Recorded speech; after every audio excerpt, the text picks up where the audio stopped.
Bonjour à tous, une enquête ouverte dans le Jura après la mort d'un conducteur dans un accident de la route hier. L'accident s'est produit sur la route départementale 10 sur la commune de Rochefort-sur-Nenon. Le véhicule a heurté de plein fouet la pile du pont de chemin de fer vers 5h du matin. L'homme de 37 ans était gravement blessé à l'arrivée des secours. Ils n'ont pas réussi à sauver le conducteur. Une enquête a été exigée par les gendarmes pour déterminer les circonstances de l'accident.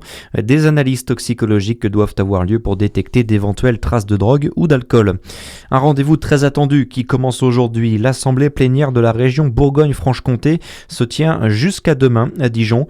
Pour l'occasion, le président Jérôme Durin a organisé une conférence de presse hier au conseil régional afin de faire un point sur les principaux dossiers à l'ordre du jour. Et les débats seront principalement consacrés au budget. Écoutez. Un budget qui est rigoureux, qui s'efforce de traquer les économies possibles, les dépenses inutiles, tout en maintenant des politiques qui sont importantes pour les habitants de cette région.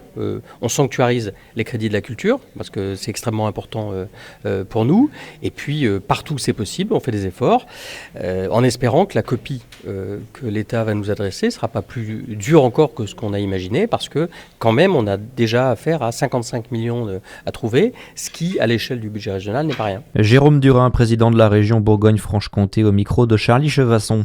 L'heure des réquisitions dans le procès de Frédéric Péchier. L'anesthésiste est accusé d'avoir empoisonné, on le rappelle, au moins 30 personnes, dont 12 mortellement, entre 2008 et 2017 dans 2 cliniques privées de Besançon. Et les représentants du ministère public doivent s'exprimer aujourd'hui. Hier, l'audience a été marquée par les dernières plaidoiries des avocats des parties civiles. Tous ont soutenu que Frédéric Péchier était le seul coupable. Ce dernier, on le rappelle, a toujours nié être responsable. Le verdict est attendu la semaine prochaine. 7 communes de Côte-d'Or ont reçu le prix Ville et Village Fleuri. La cérémonie régionale avait lieu le 5 décembre. 3 communes sont distinguées pour la première fois. Pontaillé-sur-Saône, Puligny-Montrachet et Sombernon. Deuxième fleur pour Marsanne-la-Côte et Meursault. Enfin, Mirebeau-sur-Bèze et Chevigny-Saint-Sauveur obtiennent leur 3e distinction.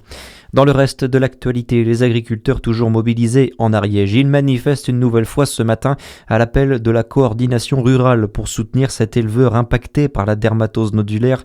Il a l'obligation d'abattre son troupeau ce matin après la découverte d'un cas parmi ses bêtes, un abattage qu'il refuse d'effectuer.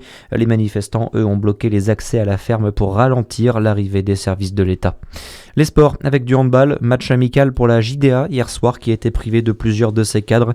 Les Dijonnaises recevaient Palante, pensionnaire de 2e division pour ne pas perdre le rythme. Et les handballeuses bourguignonnes se sont imposées sans trembler 39-25. Très bonne journée sur Fréquence Plus. À suivre, c'est votre météo.